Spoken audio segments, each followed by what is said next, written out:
to Kings of Kimuras, your one-stop podcast for everything from mats to the stars. Join us as we dive into the heart of Brazilian Jiu-Jitsu, explore the thrills of MMA, and groove to the beats of music.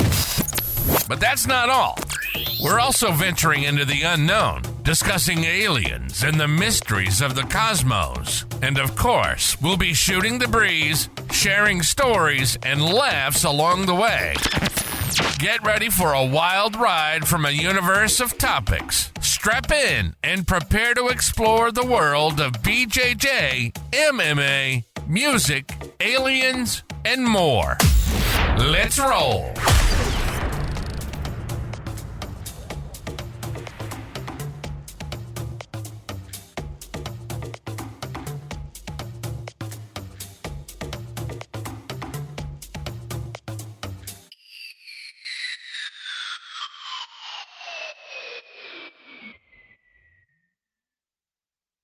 All right, welcome to episode 3. On this episode, what you guys are going to notice is that the video does shut out at the end of this episode.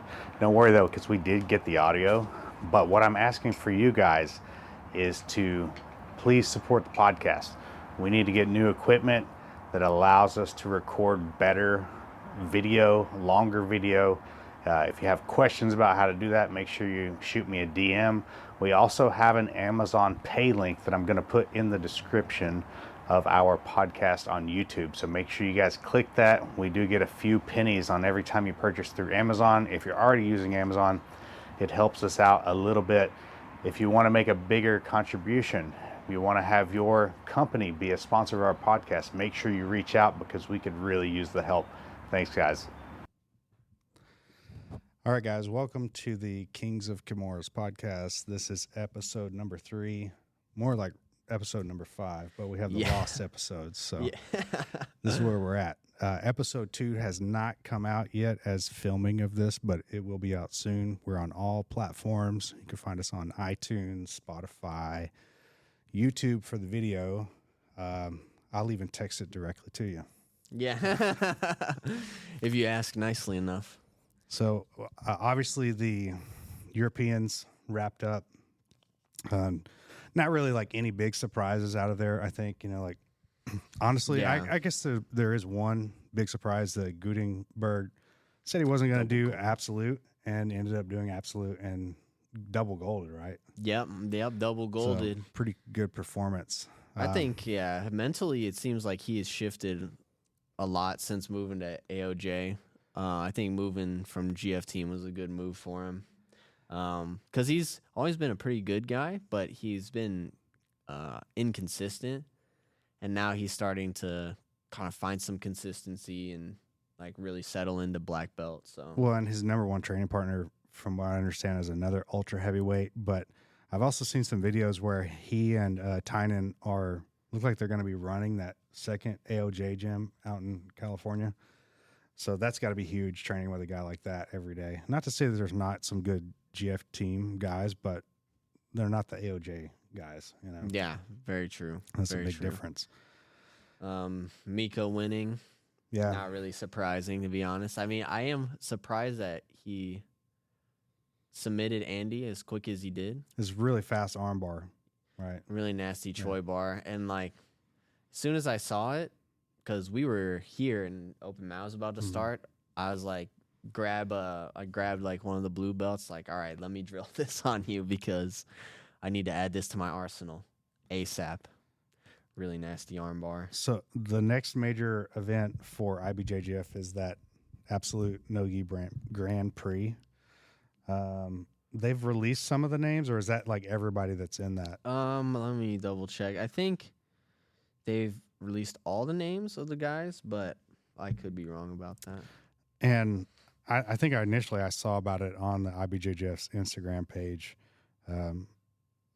Some of the guys that were in there were, you know, like the typical names. Do you feel like, you know, like Dante Leon is in there? He's a guy that is like always willing to fight at guys like bigger heights and bigger weights. Yeah, I mean, he's so strong. He does a lot of weight training.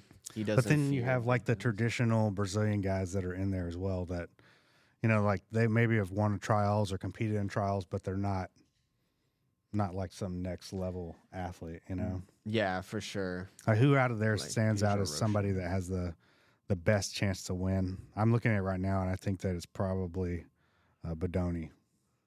Yeah, I'd say I'd say Giancarlo. Out of the guys here, I'd say Giancarlo's got a pretty good shot of winning this. I mean, you can't ever count out Dante though. He's just a pit bull. That guy will fight anybody.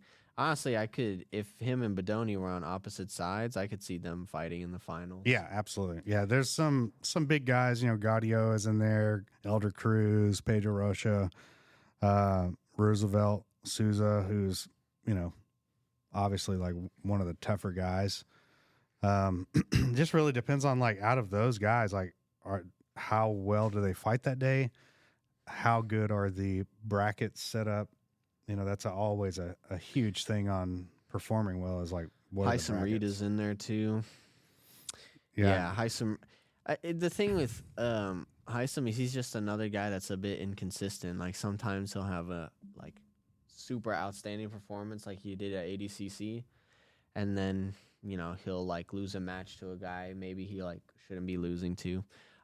He lost to that Fedor guy right at the UFC Fight Pass Invitational. Yeah, but that is one of those things, is like, you don't know any of those guys, you know, really. Yeah, I mean, true. Who follows the Dagestani scene? He's really?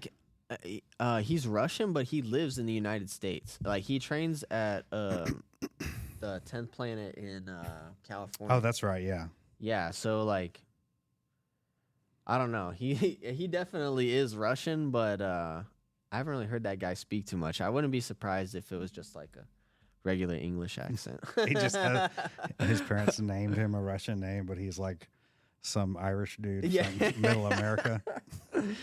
You hear him If talking. you it's want your kid completely to be good at jiu-jitsu, that's probably a good way to start. You know, either name them something that starts with an R, like the Gracies, or give them a Dagestani name. Yeah. You know? And listen, you can only have a buzzed head and beard with no mustache. Yeah. That's your default cut. What's some other major events that are around the corner? Do you have any idea? So I wanted to talk a little bit about PGF. So they're making some pretty big moves right now. They got, what's this guy's name? Zoltan. I'm not even going to try and pronounce that name. Yeah, Five Finger Death Punch. He's known as, he's a black belt, right? He's trained a long time. He's putting some money behind grappling. Obviously, some other people have done it, but I don't think that they've done it to the extent that this organization is doing it, because they've got one of Carlos Gracie's grandchildren, his granddaughter, on the team. She's got Hodger involved. Really, they're doing something cool that I don't think I've seen before. I guess they're filming a reality show where they've chosen 4 coaches. Yeah. Right. We've got Hodger, Shanji, Eddie Bravo, and Jeff Glover. I think it's, instead of Shanji, I think it's Andre Galvao. Oh, that's right. Yeah. Yeah. Like those are 4 guys right there. I mean, one of the 4 would be an awesome coach to have. Honestly, so it's 175. So I sent in an application, and fingers crossed I get chose for it. I don't know who I'd want as a coach. I feel like the most unique guy would probably be Jeff Glover, or maybe Eddie Bravo. But I think learning from Jeff would be pretty neat. I remember watching his match with Ben Eddy like a long time ago.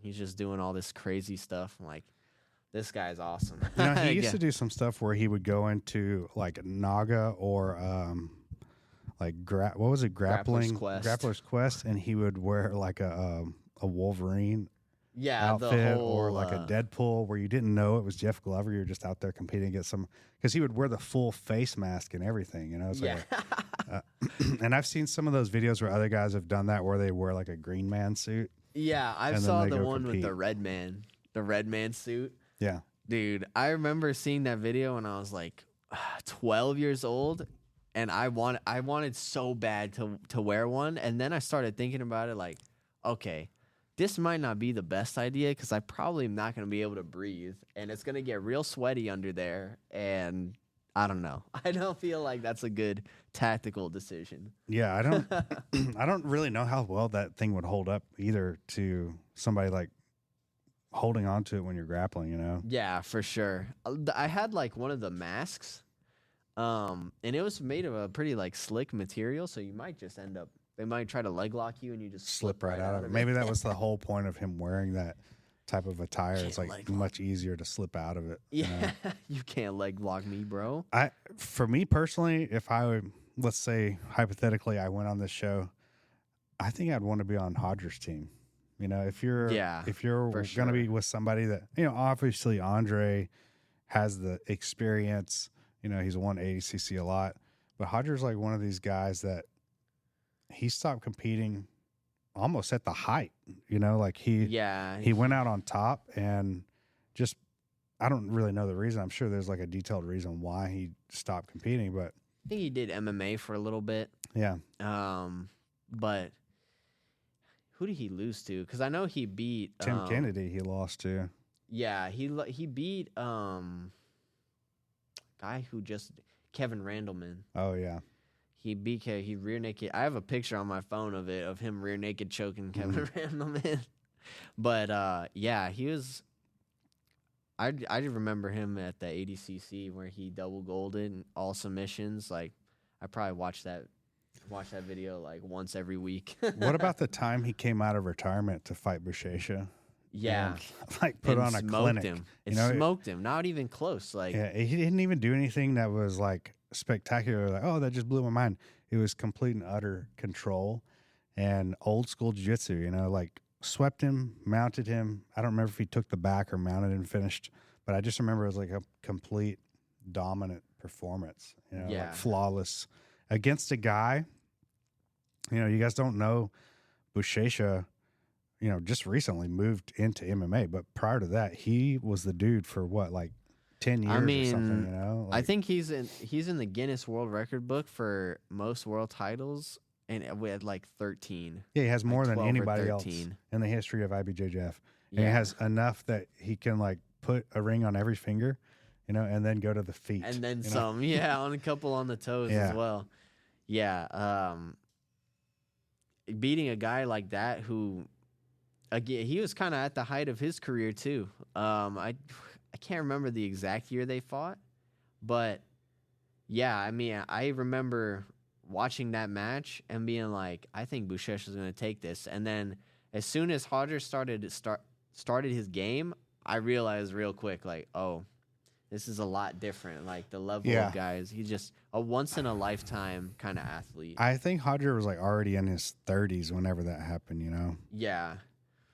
And he just, you know, like I just said, he's a one in a lifetime athlete. I feel like he'll never really see that level of dominance again. I mean, Gordon is obviously really, really good, but even he doesn't have 100% submission rate double gold on ADCC champion on his resume. Well, they fought twice, obviously, but the first one was on Metamoris, which if you haven't watched those old Metamoris, you should check it out. But it was 2017 when they fought again. And Hodger was already past like what people would consider his prime for competing in jiu-jitsu. You know, the match is up on YouTube. We'll put it in the comment section on our YouTube page for you guys to check out. But, you know, it was just a complete utter performance. And then you watch like Buchecha, who has beaten all these guys for years and years, and then he goes on to MMA and not having like stellar performances. You know, I don't want to say like it's horrible because I know I wouldn't want to fight the guys he's fighting. It's not like he's fighting 155 gigantic pounds. People. He's fighting these guys that are, you know, abnormally large from like, you know, crazy parts of the world where they're known for being tough or strong. And his last fight that he had, he lost, but it was a difficult fight. You know, like he showed some heart in that, and you could tell he definitely took a beating quite a bit. But he dished out some yeah, he dished it out. He dished out some punishment too. But I mean, with a guy like Buchecha, you can't keep that guy down. He's just gonna keep coming forward. Like, I'm sure as soon as his body was healthy enough to train again, he was back training. Yeah. You know, he doesn't seem like one of those guys. And you're not a 13-time world champion in anything if you don't have a championship mindset. Yeah. So I think he's definitely carrying that into MMA with him. Back to that PGF, how many people are they selecting for that? Do you know? So for the 4 teams, there's 5 guys per team. And there's a qualifier on March 1st in Vegas. So I definitely am interested in that because it's 175 and I'm walking around at about 180 right now. Is it obviously you would have to like live in California. I'm assuming it's somewhere near San Diego. It's only a few days. It's not like 2 weeks or a month or anything like that. It's only a few days, but I think it's 12 matches in 3 days. So 4 matches a day. Okay. And honestly, I've actually done something like that before. I did Disney Duels when I was in high school. And so it's like it's a team event. Obviously, there's more than 5 guys on a wrestling team. But, I'm used to doing something like that. I had 12 matches across I think it was 3 days. Yeah, over the weekend. It was a lot of fun, man. I love doing like team events, and I've never done a grappling team event before. I did it in wrestling, obviously. I wonder if they're going to do it in the format of like a quintet, or are they going to do it in a format of, where it's just duels? Or so I think it's a round robin, and then whoever has the most points at the end, wins, and then goes on to the finals. And then I don't know how they break it down, but I think it's like because they want to have more matches, so they run it like round robin, and then whichever 2 teams have the most points, I think like go head to head, and then the winner of that wins the grand prize.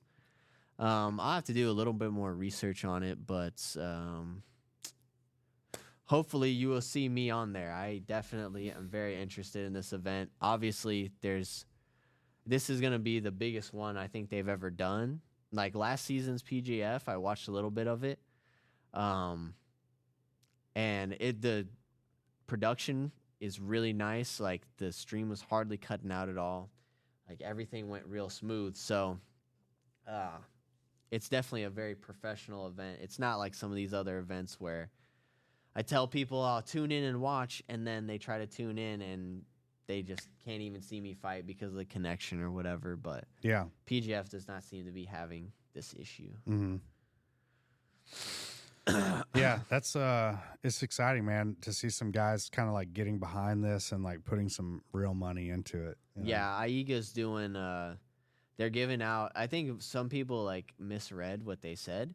They're giving out $1 million in prize money over the next year for their events. So it's not like you win a tournament, you get $1 million.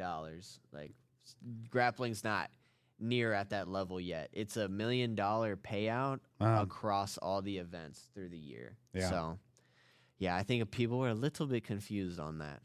Yeah.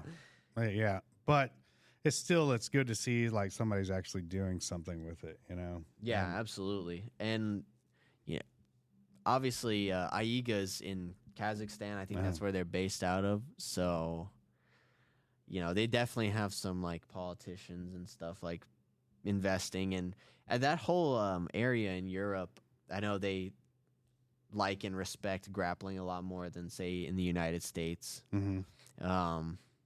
Like normal, ordinary people know about grapplers and wrestlers. Like in Russia, they're like celebrities. In Iran, they're like celebrities. Wrestlers and grapplers. I know that there's been like a few countries like that put on something like the AIGA, in that same region, Russia, whatever. How many of those have like gone out of business? Yeah, like tons. I hesitate to say like my real thoughts on like what's happening there, but definitely there's some people involved that are doing something with money, Yeah, a little bit of sneaking money and we don't really know how they're earning the money, but yeah, it's in their account. So the money does definitely talk. Yeah, the money does talk. Yeah, I'm like looking on social media right now, and I see one of our guys, Fernie Garcia, is taking a fight short notice. In Yeah, I Mexico saw City? that as well. Like- I literally just saw that as I opened up Instagram. He's going up in weight too, which is interesting. Well, that way he doesn't have to cut, right? Because he does Yeah. cut a lot of weight typically. Yeah, for sure. And this is something like he and I had talked about, but it sounded like his fight had like fallen through. I don't see him listed here on anything to do with the UFC Mexico card. So maybe Yeah, there's they're like, probably he's probably just got the paperwork or something for it. yeah, and I wonder who it was that missed weight or, it got injured and he had to take that fight, So Yeah. it's going to be a 155. Featherweight, because he usually makes bantamweight. Oh, does he? Yeah, Okay. 135 is what he made, but so he'll be up at featherweight. Yeah, see. that'll be a Who good weight else? for him. I mean, he hopefully he got like a really good matchup, and it's not something that, is not a fight that's like favorable to him, Right. He's been working a lot on his grappling in here, though. Yeah, He'll he has. like I always call him out. I'm like, listen, we are getting some grappling in today. Well, You need this. he's such a good grappler, but I don't see him using that as much as I'd like to. And I've talked to him about that. But, UFC is an entertainment sport and his boxing is phenomenal. I've like watched this guy do some real boxing practice with a high level boxing trainer. And that's what people want to see. They want to see the knockout, and I just wish that they would give him a matchup where a guy's either going to stand there and trade with him or, like work more striking, because he keeps getting these matchups where it's a guy that is like last guy he fought was like an Olympic hopeful for Japan. Yeah, he's like a silver medalist, Yeah, right? I think the he's world's good. silver medalist. And he was going to compete in the 2020 Olympics, but because of the whole, world sickness, that is Yeah. like non-existent there, and he decided to go into MMA. And the guy looks great, but yeah, I do hope that Fernie, has a really good fight. And he's kind of a guy that like he doesn't talk too much when he's in the gym. People don't know, like, he's not. He's like, oh, I'm a UFC Yeah, he fighter. doesn't promote himself as like a UFC fighter. He's just a guy that shows up and does work, and he's capable for sure. But I feel like, sometimes Fernie needs somebody that like directs him a little bit more. Yeah, I'm not saying for I'm sure. that person, but sometimes when you run your camps the way that he does, where he's the guy in charge, and this is speaking from my own experience of if I'm running my own camp, then it may not be every day that I'm going to push myself. And that's the whole reason that I have a trainer, is because I know that I trust what the trainer says. I do. Absolutely, yeah. And it's like the less stuff you have to worry about, the better. Yeah. Like pawn off all that stuff to other people, strength and conditioning, nutrition. Obviously, if you're a fighter, you need to be sharpening your skills. That's the most important thing.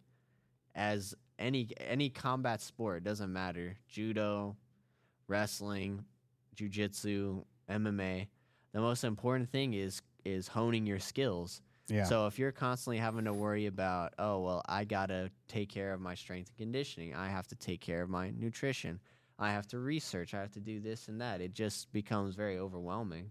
So the more stuff you can pawn off to other people who you trust, of course, you don't want to just pawn that stuff off to somebody who you don't know or like you don't trust. Mm-hmm. But a lot of these professionals out here, they know way more than you. And I know for some fighters, it's hard for their ego to like relax and say, hey man, like we don't really know what we're talking about in this area.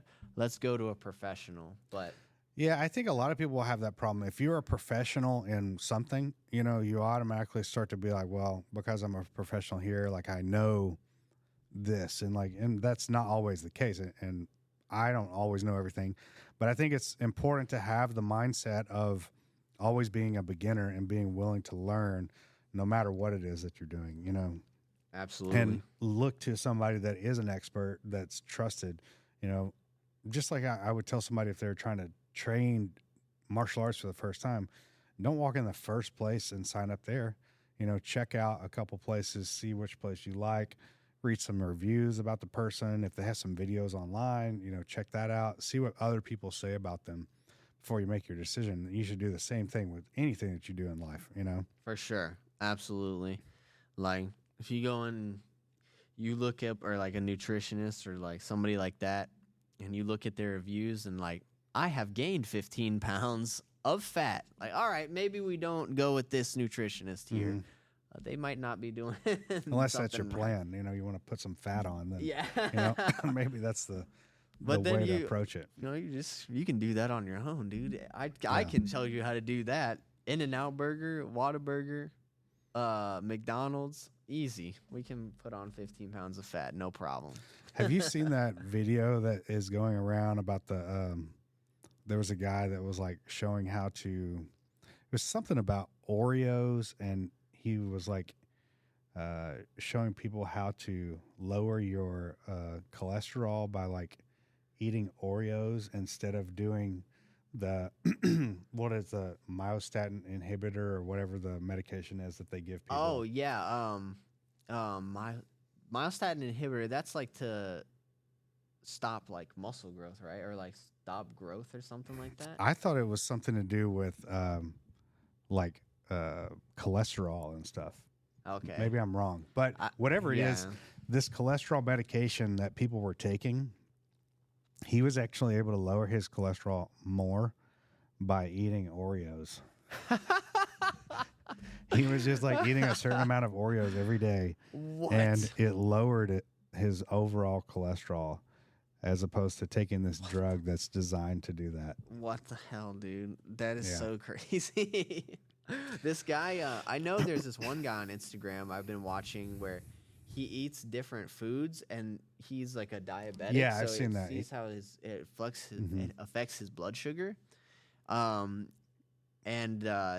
one of the things he had on there was monk fruit sweetener. I did see that. He had like a giant. The amount of monk fruit sweetener he put in there is like way too much. It's like probably like a half a teaspoon, and I feel like you should probably use like an eighth of a half of a teaspoon. Like a 16th of a teaspoon or something is Super more than sweet. enough. Yeah. Yeah, it's like really, really sweet.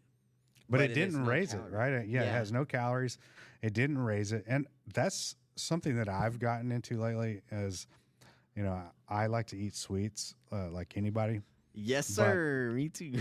But the thing that happens is you eat them and then you feel exhausted because you have this giant spike of insulin, and then it drops way below it what it was before you even ate it. So now you're like in this zone where you're like, oh man, I need to take a nap. I feel terrible right now. So for me, what I've started doing is I've gotten these fruits that are called a miracle fruit, and it kind of looks like a dried shell of a coffee bean. A coffee bean is like red on the outside. But this is like, when you eat it, it doesn't taste sweet. It kind of tastes like tangy. It coats your tongue, and then anything that you eat after that makes it super sweet. Like if you ate a lemon after that, it would taste like the sweetest orange you've ever had. Now I'm, in order to like quench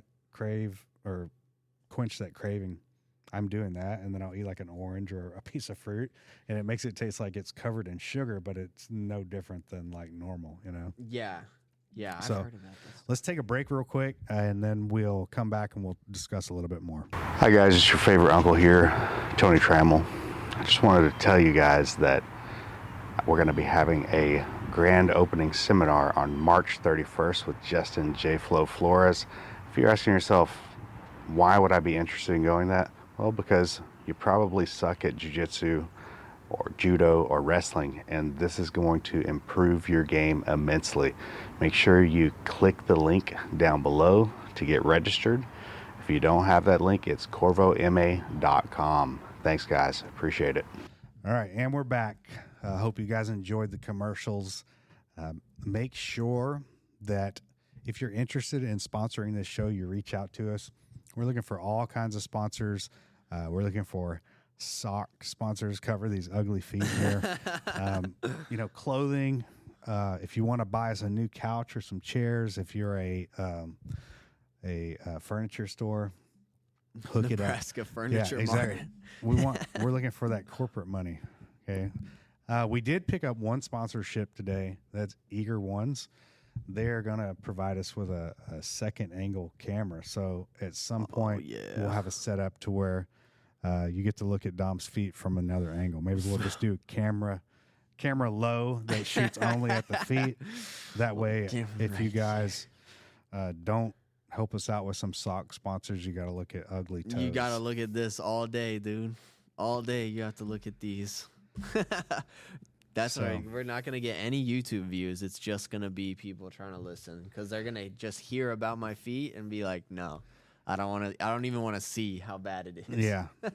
We actually, I don't remember what the numbers were. Obviously, it's not huge because we just started this podcast, but it is cool to see people downloading the episodes. And, some of them are people that we know, but quite a few of them are people that we don't know.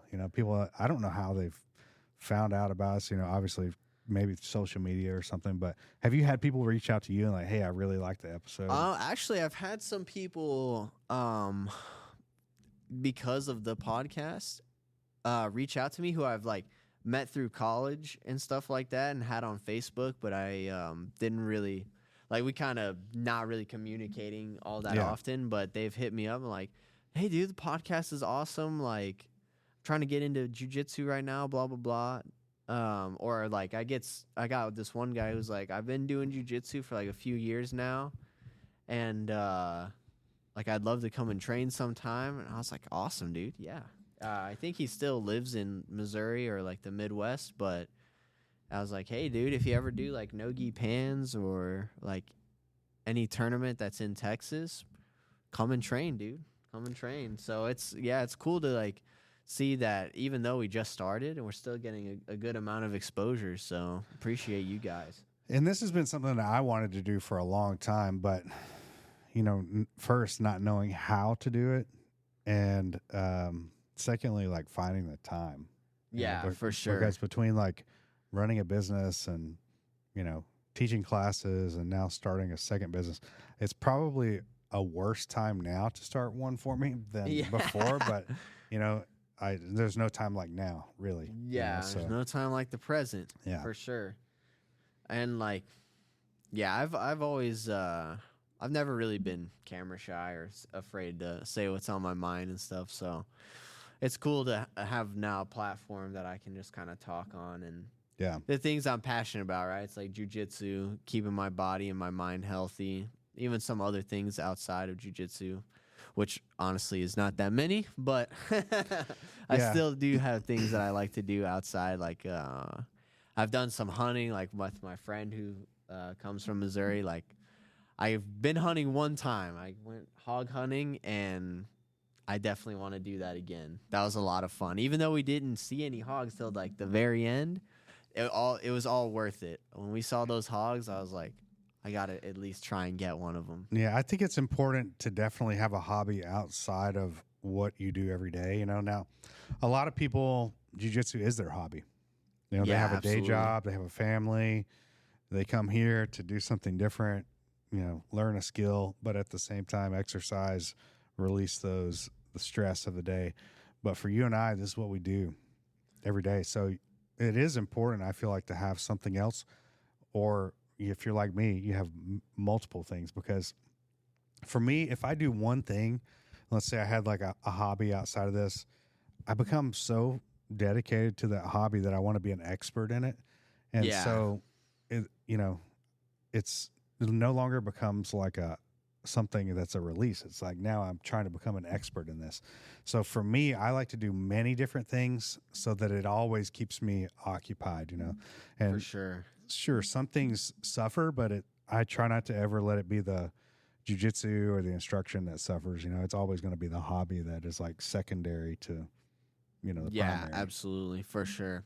I was even like, I play around with like making beats, making some music, and it's not anything like I would ever, like, I did post some just to see if anybody would like even be interested, and I got some people who are like, hey, dude, send me that, send over that file. Like, let me see what I can do with it. So, I mean, it's not like I'm terrible and like I don't know how to make things sound good, but it's a good release. It's a good way for me to kind of like get some creativity out there.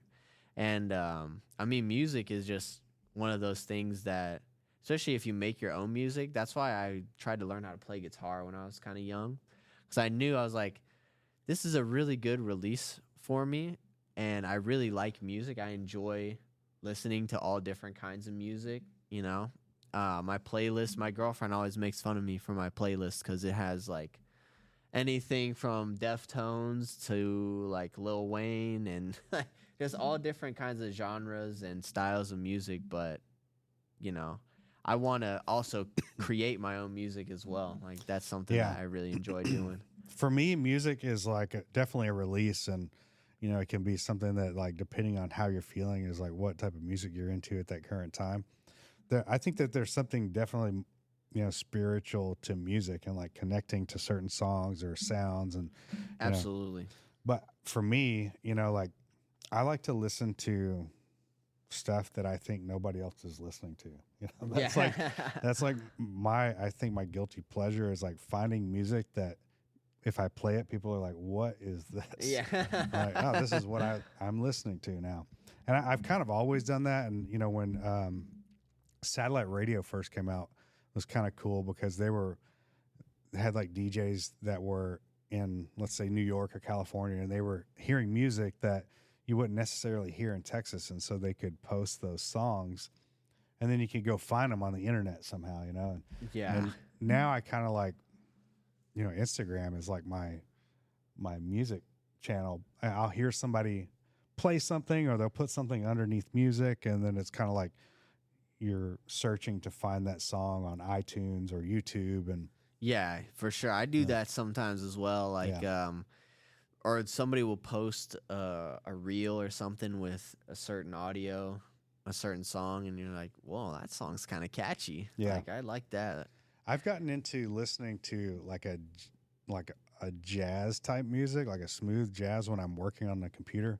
You know, I like to be falling asleep, man. No, it's not like really down. It's like a up tempo, but it's like a smooth jazz. It kind of like, for me, you know, I need some kind of background noise going on so that I can focus. You know, it's ADD or whatever it is.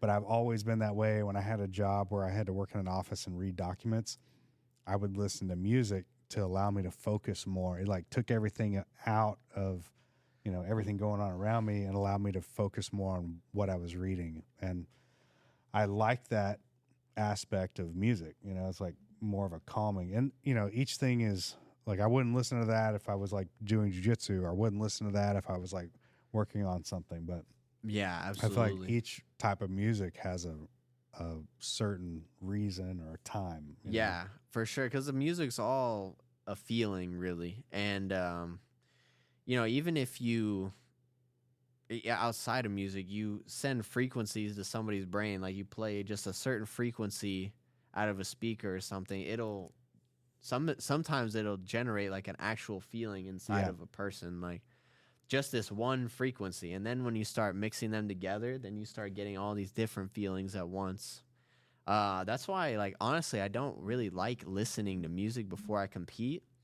Or I don't like listening to certain kinds of music before I compete. And that's the problem with my playlist is it has everything in there. So especially like when I'm driving or I'm doing something that I'm just kind of passing time with, I'll just turn on that playlist, let it go, and then just kind of, you know, go with the flow of the playlist. But if I'm before competition, I can't listen to certain kinds of music or else it'll just kind of throw me off. Yeah, to like get your adrenaline going too much, and you know, you get amped up, and then the next thing you know, you're like, I feel exhausted. Yeah, or on the contrary, like I have some really slow songs in my playlist that'll like put me way down. I'm like, man, I kind of want to take a nap right now. I think that's like dependent upon each person too, because I had a conversation one time with Andre Galval. I was like a blue belt, and when I would compete, I would like listen to something to kind of like amp me up, you know. And I asked his opinion on it. He goes, "Oh, I like to listen to the Cranberries before I compete." Yeah. If you've ever listened to the Cranberries, they had like a famous song called like "Linger." I don't really know all the songs, but I know in the 90s, if you turned on the radio, alternative music, it was probably going to be playing the Cranberries within like 30 minutes or so. Yeah. And when he told me that, I'm kind of like, man, that does make sense. Not listening to Cranberries, but like listening to, let's say you're listening to like Megadeth or something right before you go to compete, and you're like so amped up. I bet if you were wearing a heart strap, you'd probably be like 170 beats per minute or something. Yeah, and I before think you even start. if you go compete, you probably want to have a heart rate at like 120, 130, you know, like You still want it high. to be up, but not so high where you're like almost maxing out. Yeah, 120, 130. And the only reason like I'm saying those numbers is doing Airdyne bike and wearing a chest strap. I know that when I'm at that heart rate, I can still push myself for a long period of time and not get tired, you know, not be like mouth breathing, mainly nose breathing.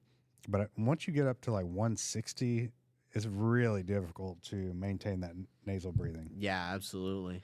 Yeah, that's a good point. I'll have to look at the monitor next time I do it because, yeah, if your heart rate gets to a certain point, it's like almost impossible to only breathe out of your nose. Yeah, at some point, that's just the nature of the body's design is to get more oxygen in, you need a bigger port, right? Yeah. So you start breathing through the mouth instead of through the nose.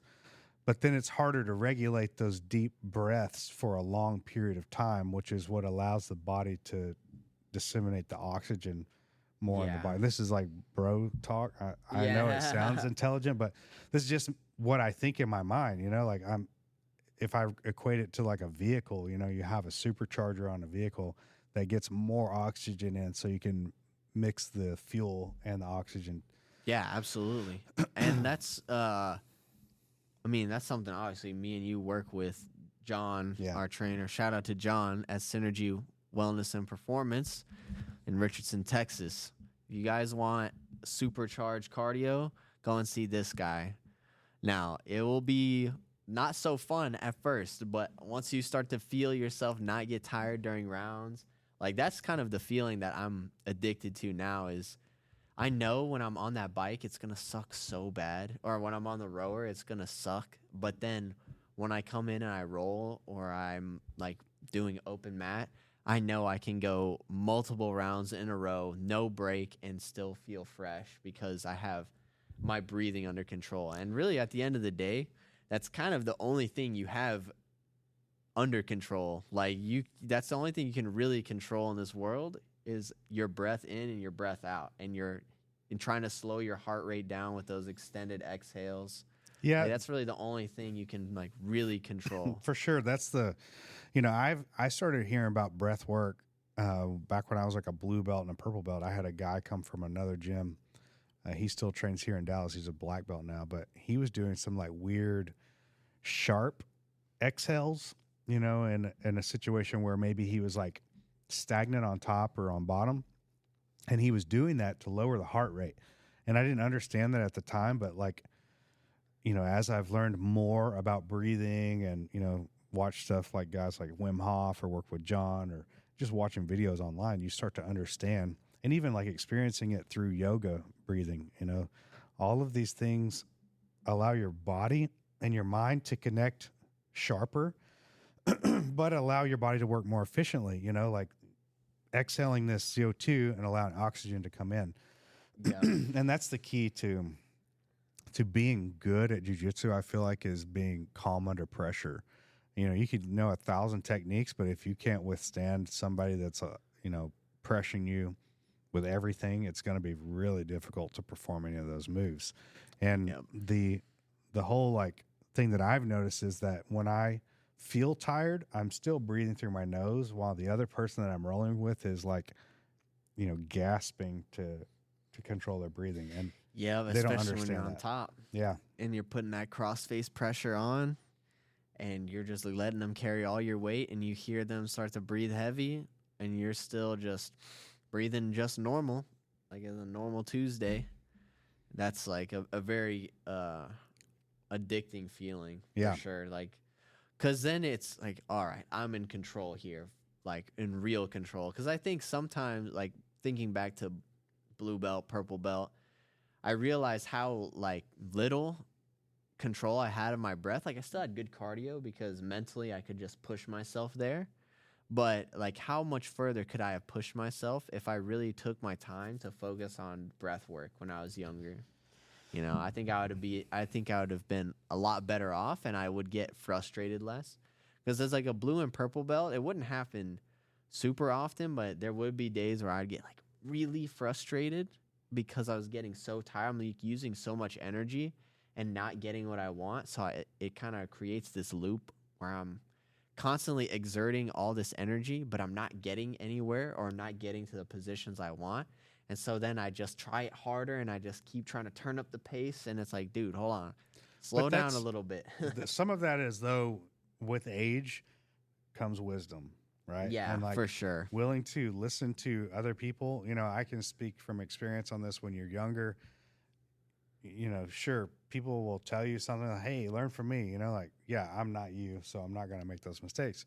But you end up making those same mistakes or maybe something very similar to that, you know. Yep. I had a conversation with a student where I was explaining about, you know, hey, when you get Kimura'd, don't wait for your hand to touch the back of your head before you tap. Yeah. If you're too far. For me, and this is a black belt, if my hand gets past my ribs and I can't either step over it or roll, I'm going to tap. You know, I'm not going to, especially in training, you know, and no money on the line, I'm not going to allow you to rip my hand behind my shoulder and possibly, you know, destroy my shoulder because I wouldn't tap in like the fifth round of an open mat, you know? Just like, bro, let your ego go and live to fight another day. Like, but when I had this conversation and I explained that, and the student looked at me like, well, yeah, but I don't want to tap there. And I'm like, you're missing the entire point. The whole point of this is not to see how flexible and double jointed you are. You know, the point of this is to learn proper technique and proper escapes so that you never have to test that. You know what I mean? Right. Like, everybody's double jointed until they're not. Yeah, until their arm is spun backwards. Yeah. And like, even at some white belts at these tournaments are letting their arm break. I'm like, what is wrong with you, bro? Has your coach... When I see that, I immediately look at the coach. I'm like, what have you been telling this guy? Like, because I guarantee you this is not the first time this guy has been put in this position and not tapped in time. Like, closed guard Kimura is a pretty good example because really all you start to feel is that pressure start to build up in the shoulder. But at a certain point, it starts to hurt. Like, you start to feel physical pain. Yeah. And usually by that point, it's too late. Then your shoulder's already taken damage, more damage than we wanted to take. So then I look at the guy's coach. I'm like, wow, your coach is leading you astray because you've definitely been put in these positions and not tapped. And your coach has been like, oh, well. When I see somebody not tap, I'm like, hey, dude, you need to tap here because they are being very nice to you and not cranking this right now. But in a tournament, you get put there, they're not going to be so nice. And they don't have to be. Yeah, I remember this one particular Submission Hunter Pro event that David, Lone Star Grappler on Instagram, was in that I was coaching him. He fought a guy, and he got the guy in a Kimura. I want to say he was like in a closed guard or like the guard was locked around the thighs, you know, so he's like coming around the back of the guy. And the guy decides to defend the Kimura. He can't step up because both legs are trapped inside. But he decides to defend the Kimura by putting his other hand behind his back and grabbing his own hand. So now every time that David pulls the guy's shoulder up, both arms are being Kimura'd. You know, like he's double Kimura himself. You know, I remember him looking at me, and I'm like, "Hey, man, you're gonna have to finish this guy." Well, he rips it and like destroys the guy's shoulder, and the guy hasn't competed since. And you know, there's no reason to let it get that bad. You know, I've definitely let myself get hurt in competition. Yeah, and for like sure. afterwards, I'm like, man, I shouldn't have done that. You know, but in the moment, like I didn't really have a lot of time to think about it. And I think in some scenarios, there's so much time to think about it that you do something stupid to defend, and you're like, man, you know, you should just go ahead and tap. You know, like it's past the point of no return. And I, you know, as a coach, I don't know how you help people understand that, you know, like sometimes you just got to experience it for yourself, right? Like if they're so stubborn that like you can only get so like upset with them so many times, right? But they just kind of have to experience it for themselves. yeah, it's like the hot stove, right? You're going to let the kid touch the hot stove once and, you know, they won't do that again. But if this, you know, I feel like I don't want to see somebody get hurt in jiu-jitsu and then like be upset about it and quit, you know, not just like stop training with me, but like go stop training entirely. And then like jiu-jitsu has this name of like, well, yeah, I did train, but I got hurt. And, you know, And that's disingenuous. You can't sure, say people that. will not say, well, you know, I was told not to do this and I ended up doing it anyway. And, you know, I got hurt and then I quit and I blame jiu-jitsu. Yeah, they just immediately attribute injury to jiu-jitsu. Like, oh, I got injured because of jiu-jitsu. It's like, no, dude, you injured because you didn't do what you needed to do in those situations and you got hurt. Sure. You hurt yourself. And there are some situations where it is entirely the other person's fault. And primarily that is in a situation where it's somebody that's a beginner training with another beginner, or even a beginner training with an experienced person, and the beginner doing something, you know, losing a balance or moving in a weird way that ends up hurting the other person, you know. And for sure, people are always terrified to roll with upper belts, but I can promise you the upper belts are typically the safest ones in the room. yeah, I think they're not necessarily like scared, but they know that they're just not going to be able to do very much. And so, like, their ego just can't take that. So they're like, all right, well, I'm going to just go and roll with another beginner. And then they get hurt because neither one of them really, like, understands what they're doing yet.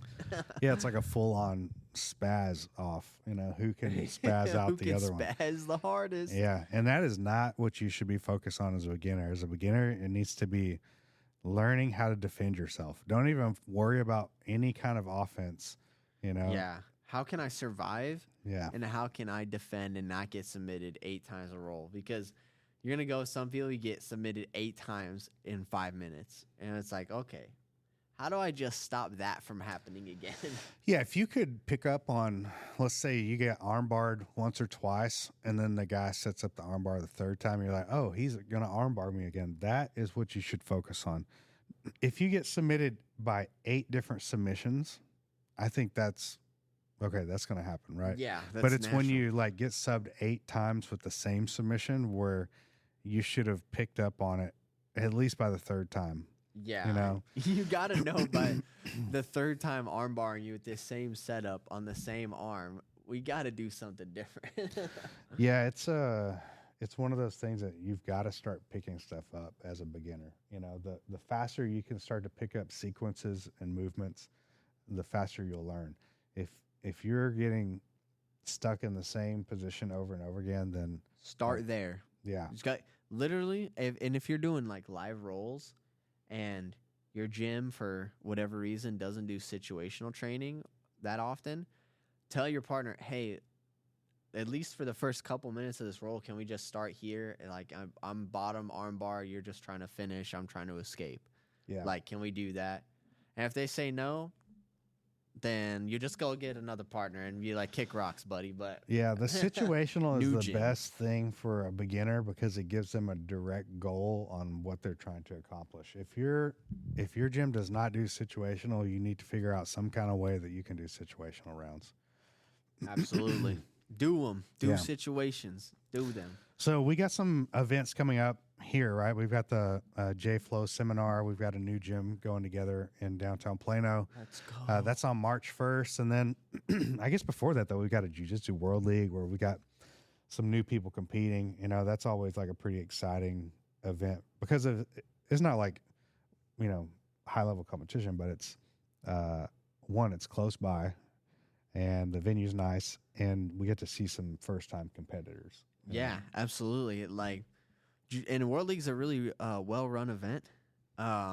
Every time that I've gone to World League, hey, you guys are starting at 5 o'clock, 3 o'clock, whatever. 3 o'clock competitors, let's get to the bullpen. Boom, they organize everybody, and you're going out to the mat. Now, whether or not they run the bracket super well, sometimes it's not always Yeah. the most well-run bracket. But at least by getting everybody together and getting them in one area, that's like a dub. Like, yeah, I think bracket wise though, like as far as operating a bracket well, IBJJF still has that down. You know, there's still like the issue with the, you know, running a bracket early or late, and then you know somebody getting disqualified.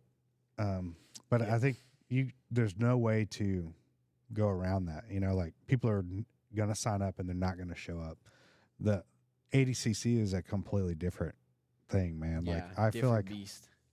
I wish that you could run those brackets smoother, but without like doing a whole like, you know, setting the thing up where you only do one weight class a day. I don't know how you make the brackets run smoother. Yeah. You know? But when you've got like 5-6 divisions, different weight classes, and you've got what 20 mats or something, it's kind of hard to do that. And then yeah, it's a lot to manage. Yeah, it's running a tournament is not something that I envy, and I won't, destroy somebody for running it poorly, because I can't do it any better. Yeah, I've been asked a couple of times, and every time I say no. If you want me to do some super fights, I'll put those together, but I am not doing a bracket. Yeah, it's a whole tournament, man. Because then, it's multiple people, and people are like not gonna show up. The problem with IBJJF too is they wait so long to disqualify some of these guys. Like in Nogi Worlds, I was talking to this guy, Noah Chen, and he was like, "Yeah, I've been waiting for this." I had already done like 2 matches, and he was like, "Still waiting for my first guy." I'm like, "This is ridiculous. They need to DQ this guy now." Right now. The issue with that is like, okay, you stand around, you wait for them to DQ the guy, and then you go, and let's say you win your first match, and then the guy that's after you has already done his match, so he's waiting for you, So they try to put you in these matches where it's like, okay, you go, and then you got 5 minutes to do your next one, while this guy had like 45 minutes to wait and recover, Yeah. Like, that's the biggest issue that I have with those bracketed tournaments is like the inconsistency of like time allowing you to recover in between matches. Sure, everybody should be able to, you're an athlete, you're a professional, and you should be able to go back-to-back matches, but they don't make everybody do that. So why are they making the guy that had to wait somebody to get disqualified to do that? Yeah, at least keep it consistent for all competitors. Like, come on, dude. This guy got 30 minutes, and I only got 15 because when I finished my match, he had already been finished with his match, like, blah, blah, blah. I mean, even on the other side, looking at it, like, I've gone against some guys who I can tell were tired from their previous match and didn't get the time to recover. Yeah. Like, and I felt a little bad, but it's like, dude, it's happened to me right? too, Yeah. bro. So sorry about you. Yeah, if you've been on both sides of it, I'd rather be on the side where I'm more rested and the other guy's tired. Sorry, Chief, bro. You're going to have to take the L on this one.